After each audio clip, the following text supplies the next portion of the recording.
Black hall එකක්. ඒ කියන්නේ deep space එකේ වැඩිම ග්‍රැවිටි එක තියෙන තැන.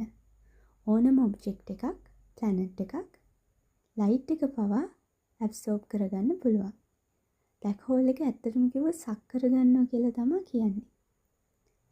එතකොට බ්ලැක් හෝල් එකක් හැදිලා තියෙනවා කියලා කියන්නේ ස්ටාර් එකක් හරි ගැලැක්සි එකක් හරි උපරිම ඩෙන්ස් වෙලා. එතකොට ඔවුන් ග්‍රැවිටි එකෙන් කොලැප්ස් වෙලා ඒක හිතාගන්න බැරි තරම් චූටි පොයින්ට් එකකට එනවා කියලා කියනවා.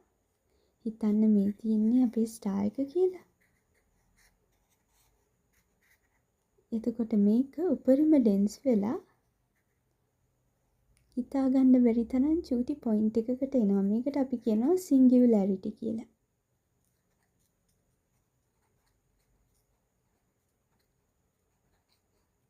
ඕක ගැන තමයි ස්ටෙෆන් හෝකින්ස් කියන විද්‍යාඥයා කිව්වේ.